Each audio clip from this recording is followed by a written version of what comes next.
Hello everyone, good morning. Good morning. Hello, good morning.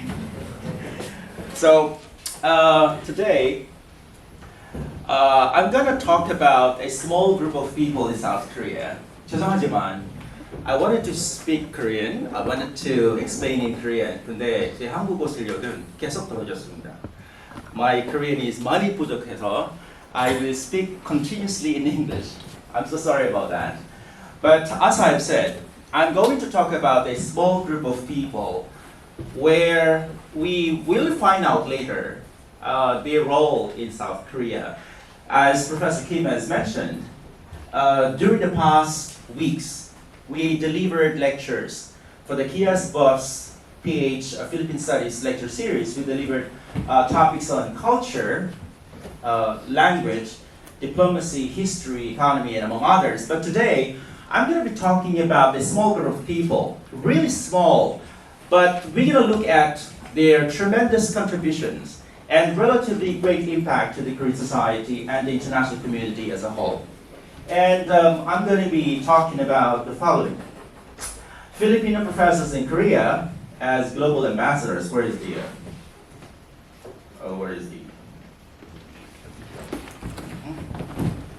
the pointer? This one, right? The pointer. Appointed. Yeah.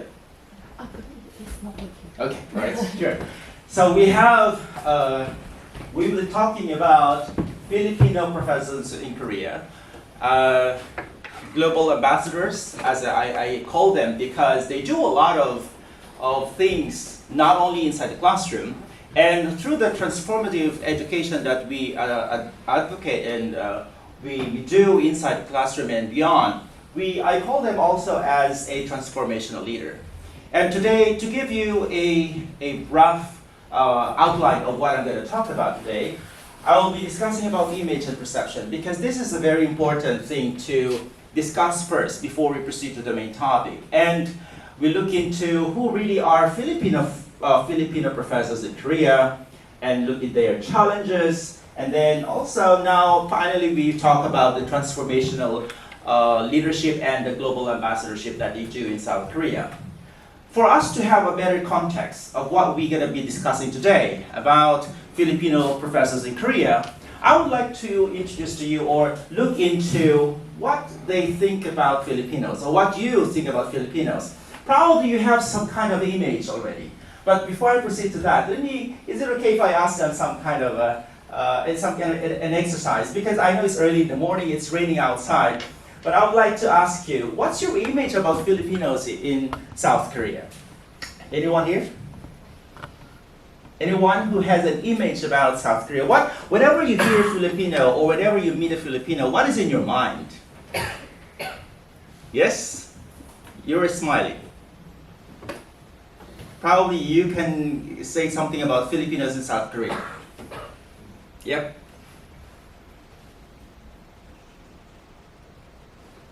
Anything about Filipinos? Well, I have already have some of the summary. I've met a lot of Filipinos in South Korea for more than 20 years that I have lived in South Korea. Every day I go to market, I go take a cab, I do meet ajumas and young people, the kids, everyone in South Korea for the more than 20 years that I have lived in Korea. So for us to have a better discussion, I would like to give you on what image we have from South Korea. This is just a summary. It's not conclusive, it's not inclusive, but this is the general image of what Koreans think about Filipinos. Well, they think Philippines is a destination country for what? Maybe travel, maybe for what? For couples, probably for missionary work. That's what they think about Filipinos. For travel. And probably some of them do business, relatively small businessmen in South Korea compared to other ASEAN countries. Then when we talk about people here, the image that we have is that many of the Filipinos in South Korea are migrant workers. They work in manufacturing, construction, fisheries, and among others. But on the other side of that, I believe whenever they think of Filipinos, they think that we are kind of kind people. That's what I've heard. I did not say that. But that's generally the impression that we have. That's the image when it comes to people. The economy, I have a story about this one. For maybe 3 times that I took a cab in the past, I talked to Kisanim, I talked to the taxi driver, and we had a conversation. My Korean is relatively not enough, but I could conversate with the taxi drivers. And you know, whenever they hear that I am from the Philippines, they talk about the economy. I don't know why, but that's the initial conversation that I have with them. They said that Philippines used to be really well off, or probably relatively better in terms of economy. And we have, it has changed a lot, to cut the story short. And the 3 taxi drivers that I have conversation with, they were once migrant workers too. And they said that they were once an oil driller in the Middle East, and many of South Koreans also went to Germany as nurses. So the economy that you have for our country is a developing country. So it gives you an image that, okay, it's a developing country. It influences your perception about Filipinos in South Korea. Then there are also concerns about security here, right? And you know that. English also is one of the things that you probably think about Filipinos or the Philippines. And lastly, tropical fruits, mangoes, bananas, pineapples, and all sorts of that. And you know, that is so, I don't know if I feel happy about it, but that's how Koreans greet me. Hello, where are you from? I'm from the Philippines. Oh, I love bananas. Hello, I'm from the Philippines. Oh, I love mangoes. That's how they introduce themselves. That's how they greet me. So we have the image here, but the image is very important to have how Koreans perceive Filipinos. And with the perception that we have, that Koreans have for the Filipinos, we have to look at, focus on the people, right? There are about 53,000 Filipinos in Korea, and most are under the EPS. EPS is Employment Permit System, right? They work for manufacturing. And others include Filipinos married to Koreans, students, professors, engineers, and other professionals, entertainers, missionaries, household workers. And another thing that I want to include here is that education and also being a professor in Korea is really highly regarded. It's not easy for one to become a professor in Korea. So there is this side in Koreans where if you see a professor, he is highly regarded in the Korean society. All right, I would like to share you my preliminary study, an experiment I did in my class, in my previous university, where I got 120 respondents in this experiment. And I did this study because I believe migration is not the economy. It's not about Koreans versus foreigners. It's how Koreans or any nationality or any country for the matter see foreigners in their society. Of course, there are more preferred and less preferred. And in my experiment, I did a spectrum on 1 to 10, 1 being most preferred. And according to the result, Filipinos is somewhere in between 5 and 10. It's not the least preferred, it's not the most preferred, but somewhere in the middle. All right, that's good enough. All right, so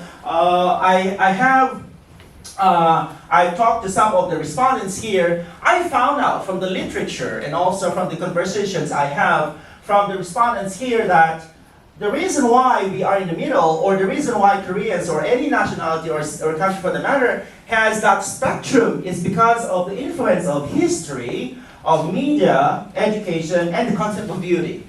Right? So now with these things that we have the image, you have the image for Filipinos, you have that perception for us.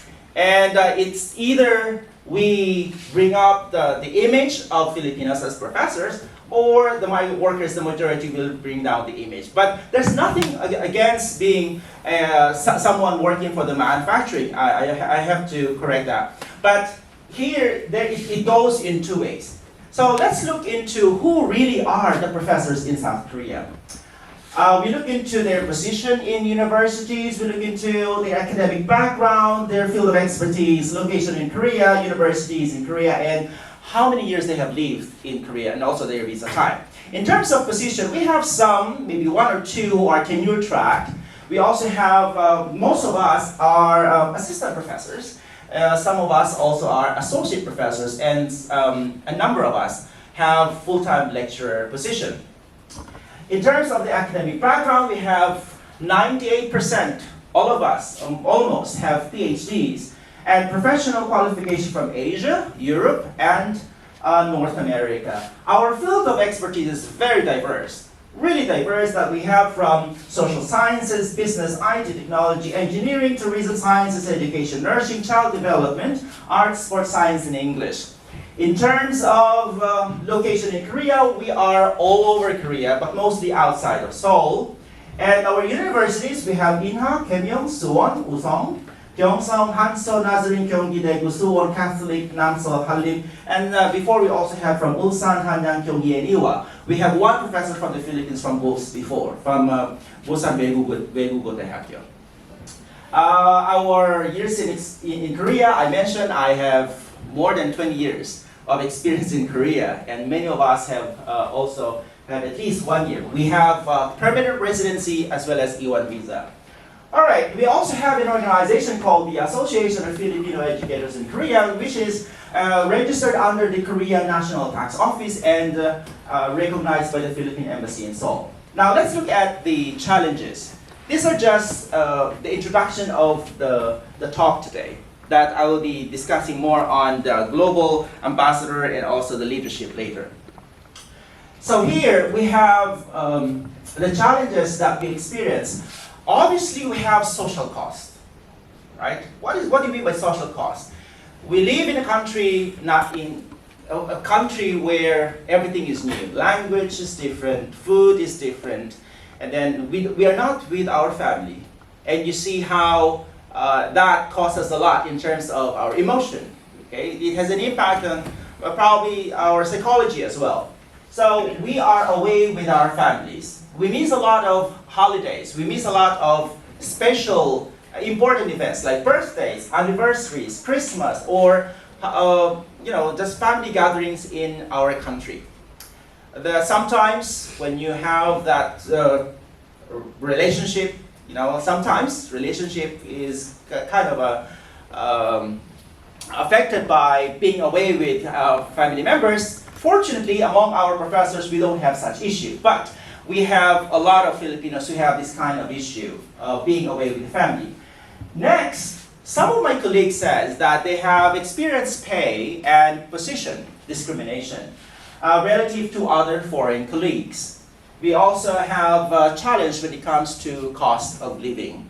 As you know, it's getting more expensive in South Korea. This year alone, we have really high inflation rate in South Korea. That's why we also have, we are being challenged with the cost of living. Next, we have digital communication with family because we only are able to go home to our country during the summer break and the winter break. January, February, and then July and August.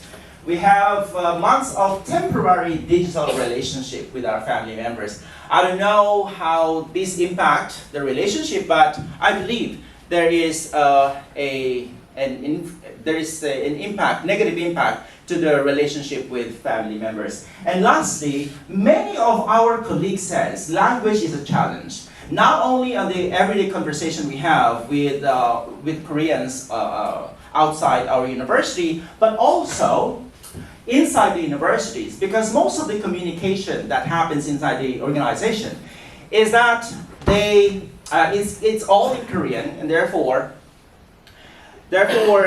many of our colleagues miss a lot of opportunities because they could not understand this opportunity. They could not understand this memo or an announcement written in Korean, so they miss these opportunities. Number two, many of my colleagues in our organization or many Filipino professors says that language is a challenge because mostly meetings are conducted in Korean. So they could not really participate. They could not participate well or dig into deeper discussion with their colleagues because of the language, right?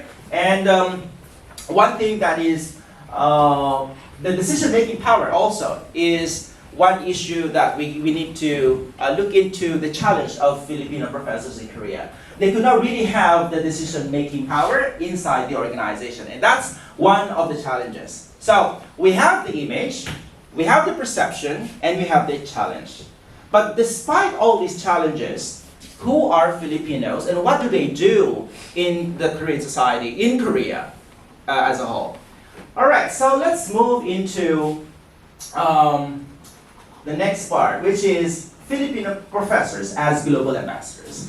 You might think that we are professors only, or we, professors, are only confined into the four corners of our classroom. You only think that probably Filipinos also are only confined in the grounds, the boundaries of your university compound. But I will discuss to you today what Filipino professors are doing in South Korea. So, I mentioned earlier that we are a small number of people, really small number of people. 53 out of 53,000 Filipinos. Can you imagine that? 53 Filipino professors among or out of 53,000 Filipinos in South Korea. Small amount. But I would like to claim that we do a lot. Tremendous contribution to the Korean society and relatively great impact to the Korean society and international community as a whole. So we are not only inside, we are not only very valuable inside the classroom, but also in research institutes and media. We do a lot of things, or we are connected with communities, professional organizations, and non-government organizations.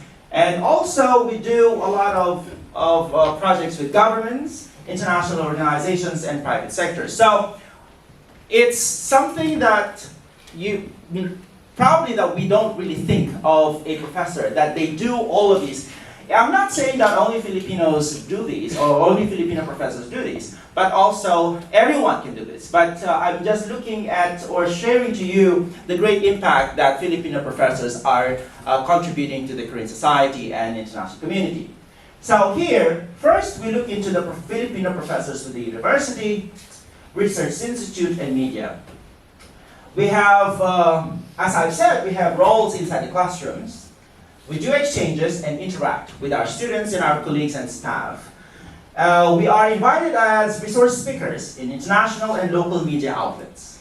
We also contribute to dailies, which means newspapers, magazines, and newsletters. We collaborate with Korean and non-Korean professors. We do research, publication, and attend a lot of conferences. And we have a lot of professors who are awarded by their universities for being excellent, for being outstanding performers or professors in their universities, in their respective universities. Next, we look into Filipino professors with the community, professional organizations, and NGOs. We have different Filipino communities all over Korea, right, from religious communities to regional-based communities. We have professional organizations, and among others. And they do have a role performing in Korean society, right? Especially in the concentration of Filipinos in South Korea, right? We also have positions of Filipino professors in professional organizations. Like me, I am the president of, as Dr. Kit said, the president of Council of ASEAN Professors in Korea, and we do have a lot of board positions in some of the organizations in South Korea. All right, and we also do have roles and play important activities in international community. Next one, we have Filipino professors with governments, international organizations, and private sector. We did projects with Korean government. For example, Korea Organization for Safety, Health and Safety Agency, with the Korea Ministry of Education, the MOOC, and among others. We have awards given by different city and provincial governments. We have professors who are awarded by Mayor of Daejeon. We have professors awarded by Mayor of the city in Seoul, or what do you call it, a district in Seoul, right? And we have professors in intergovernmental organizations, projects of Filipino professors with the Korean government, as I mentioned earlier, and we do a lot of consulting as well to typical business organizations and private sectors. Okay, so that's what they do. Basically, we are all over, not only inside the university, but around the society in Korea. So these are some of the case studies that I want to share. And they are not the only professors, Filipino professors, but I believe there are some of the professors who responded when I asked to share their experiences in South Korea.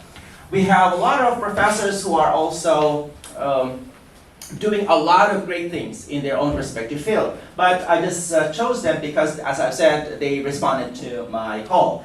We have Dr. Angelita Cruz, she is specializing in sports psychology and psychophysiological outcomes, motor learning and control. We have Dr. Cynthia Pantinople. She specializes in liberal arts and science education. We have Dr. Emily Lopez, specializing in nursing, education, and educational administration, and Dr. Randy Tolentino, specializing in IT, computer science, and engineering, multimedia, and animation. All right, let's start with Professor Angela Cruz. What does she do? She is a professor, associate professor at the College of Physical Education in Calimag University. And she is really proud to be the only woman and international faculty member in her department. She is also the only faculty member that has a tenure track position among the international professors.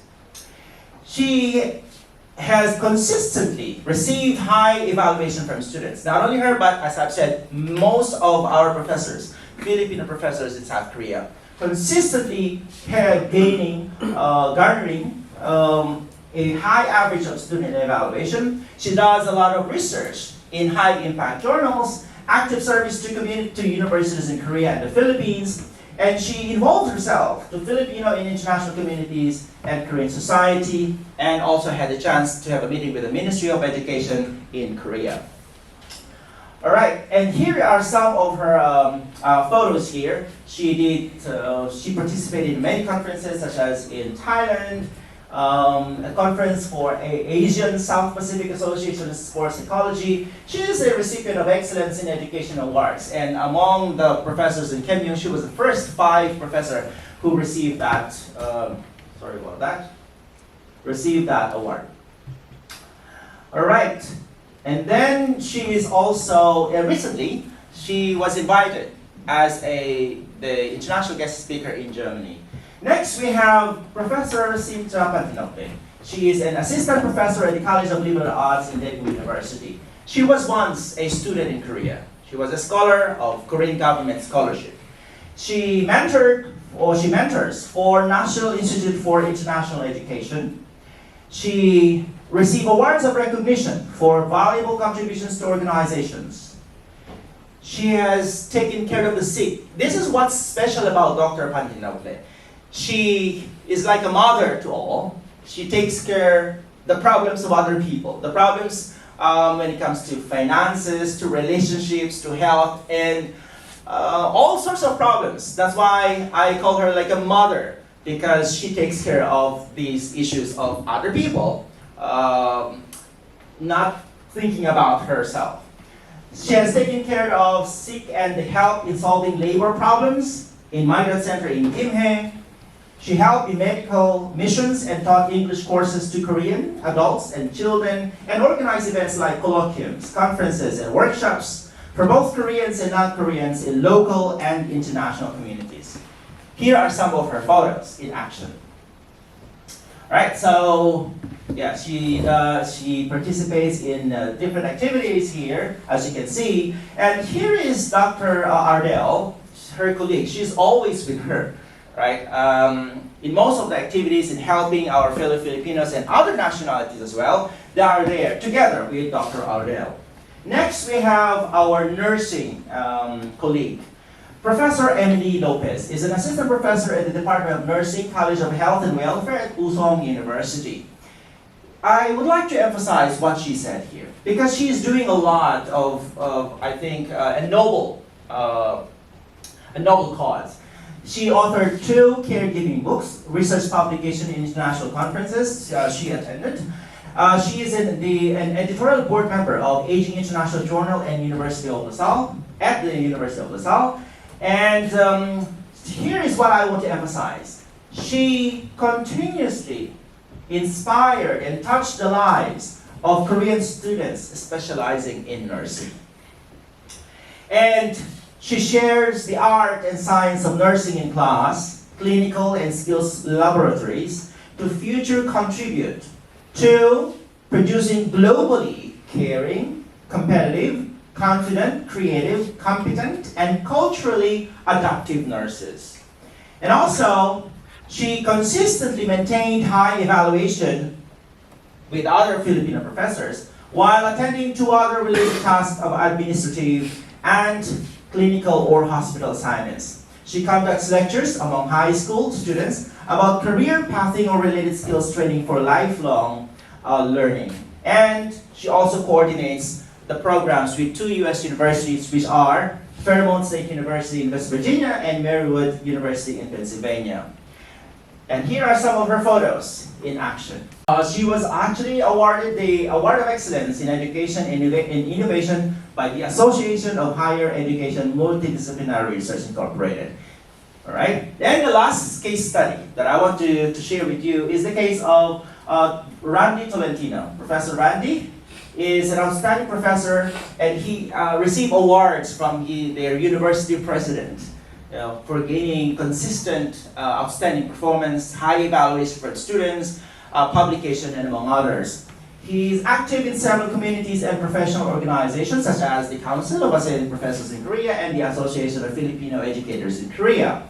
And he is also the president of Sosan Migrants Catholic Community. And I mentioned earlier, he was awarded, some of our professors awarded by governments, like the mayor of Daejeon Metropolitan City, Honorable Park Sung-ho, giving him the Awards of Excellence for his contribution to the community. He also received an Excellent Service Award from MOISE, Daejeon Diocese Migrant Service Center, and also he's active in APEC Cross-Mentoring Research Activity and Science Concert by AMGS, APEC Mentoring Center for the Gifted in Science. And here are some of his photos.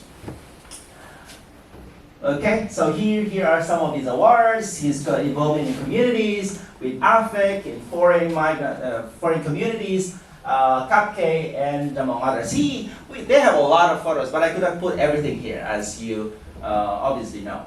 All right, so that's that's what our Filipino professors do in South Korea.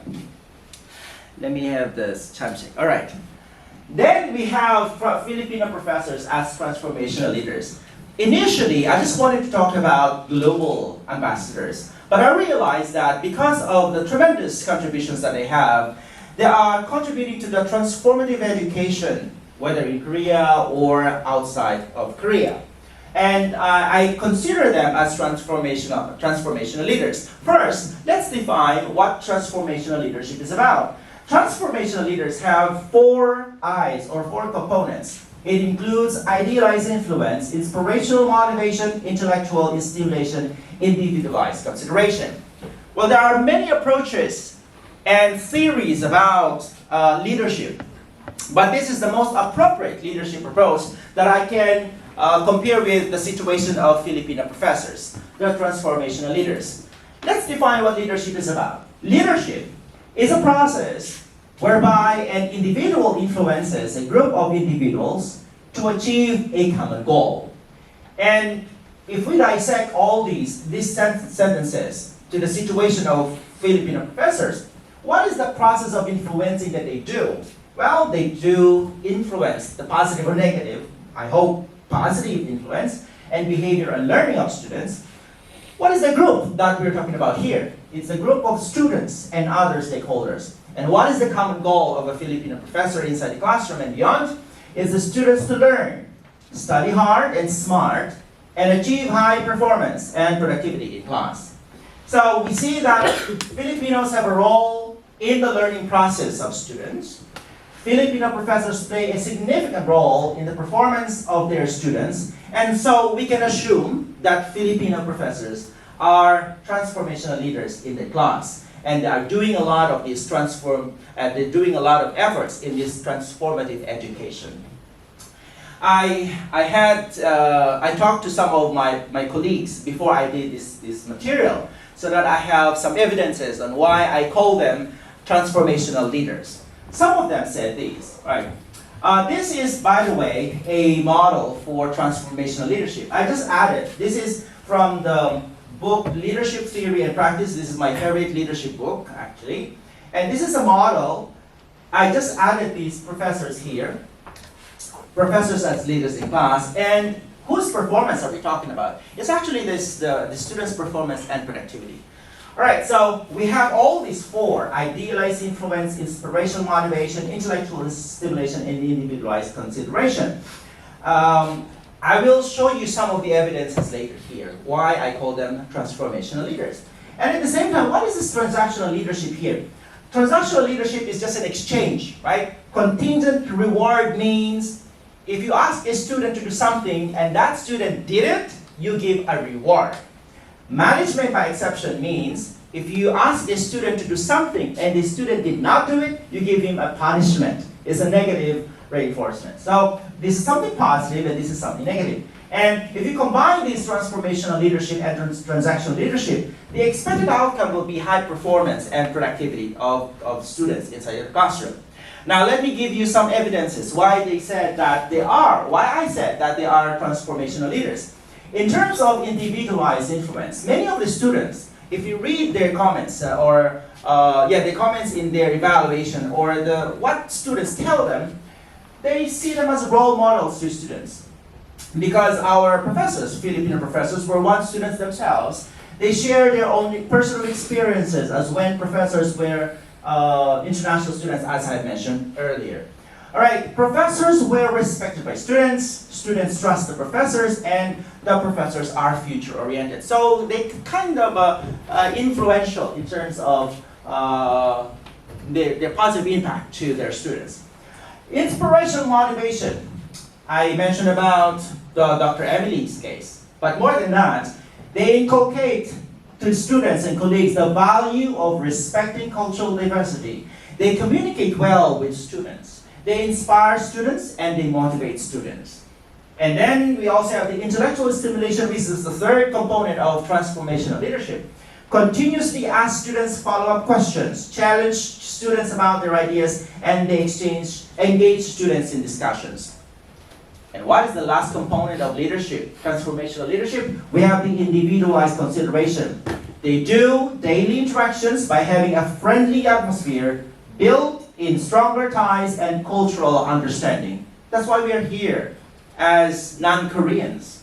They listen carefully to what students say and they spend a lot of time showing care to their students and they affiliate oneself with students. So not only that, I consider Filipino professors, my colleagues, as global ambassadors, but they are also transformational leaders in their own field. All right, so in summary, I hope that I decided to give more time for the Q&A, and also I understand this is an English lecture. I really appreciate your effort to translate my materials into Korean. So in summary, my message is this. Filipinos have high intelligence. I'm not only talking about the IQ, right? Intelligence means I agree. So you have IQ, their skills are high, they are highly educated. Filipino professors also have high EQ, the emotional intelligence. They understand themselves, their circumstance, and their relationship with other people. That's why they can really relate well to other people. Our Filipino professors have high resilience, so they have resilience quotient to be very high, which means they move on easily to whatever problems they encounter. In whatever crisis that we have, we can move on easily. It's very resilient. Another one is that they're healthy. They are very fit to be professors. And lastly, they have very high adaptability quotient. Adaptability quotient is one of the most important intelligences that we have to deliver and we have to improve. We have to have for ourselves, because with high adaptability intelligence, we are able to adapt to any society. We are able to talk to any person. We are able to adapt to any circumstance that come along our way. So our Filipino professors have high intelligence, and they are also sustainable. They are creative and innovative. as global ambassadors, they do have a lot of roles, as you can see, not only inside the classroom, but also outside the classroom, such as involving in communities, international organizations, governments, media, research institutes, and among others. And what is their contribution? They have really great contributions that have relatively had an impact to the Korean society and the international community as a whole. And lastly, our Filipino professors have positive impact to their students, at least to their students that the students that have taken their classes or they have interacted with, and because they inspire and motivate their students a lot. Right? I want to close my presentation by saying our Filipino professors have that heart and mind for education. And they do, as I said, inspire and motivate their students. They are involved into what we call transformative education. So, what kind of education that they do? Education from the heart and mind. Thank you, Kias Wolfs, right, for this opportunity, for organizing this lecture series, and also for the support of the Philippine Embassy. I'm so grateful to the commitment and strong work ethic and contributions of Filipino professors in Korea. My email address is this one, academics.tmc@gmail.com. Thank you. 감사합니다.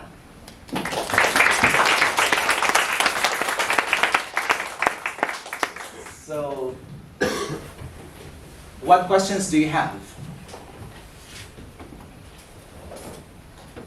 질문 있으세요?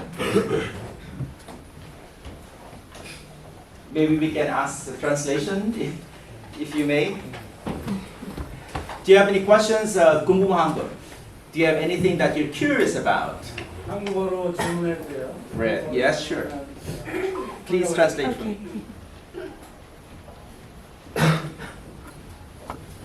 I have one question. Sure. Right. Upon your experience, how did you find the Korean students? All right. Compared to the Filipino students. Okay, I would like to approach that in two ways. The first one is that the culture of society, the society in itself. I understand that Korean society is very Confucian society, and there's always this higher and lower. You know, while you promote equality in the society, your constitution also says that everyone is equal, men and women are equal. But culturally, I think that there's always up and down. The father, mother, the father, parent, and the child. That's why we cannot really equate the foreigners among the Koreans. So asking the question how I find them is just the professor is a kind of I would say, a powerful individual in the classroom. And so because the powerful is, because professors are the ones explaining everything, Korean students mostly listen to their professors, right? That's one observation I have. Koreans listen to them, and if one student asks a question, probably some students feel uncomfortable about it because of that kind of culture. Koreans are very competitive in terms of grades. I have taught in Korea for about 15 years, so more than 15 years. And Koreans, every time we have the grade correction period, oh my God, these Koreans, dear professor, I love your class, but how come my grade is this? I want my grade to be this and that. And I ask them why. So I try to be fair to everyone, but that is one thing that I noticed about Koreans. So competitive. And also number two, I don't expect all my Koreans to understand everything I say in my lecture. Half of my students are really good in English. 1/4 are just kind of really coping or catching with my lecture. But 1/4, I think, could have challenge or could not really understand my lecture. So with that being said, I'm surprised that every time we have an exam, those 1/4 and those two 1/4s, those Englishes are not really that good, and those who have challenge when it comes to English language, they get high scores because they study a lot using the book, right? And compare that to Filipino students. they do interact a lot with professors. They ask questions, they do debate with the professors, they challenge professors. That's the number one comparison that I can give to students. Number two, though, if I'm going to compare Korean students to other international students, sometimes, when I look at Korean students, they're kind. In general, Korean students are very kind. In terms of their manner, in terms of how they treat their professors. Probably because I'm a professor, I don't know to others. But in general, they're very kind. And you always have the way to be very respectful to your professors. So I think these are the things that I have to say about Korean students in general. They are very competitive, but they study hard. All right. Any other questions, please?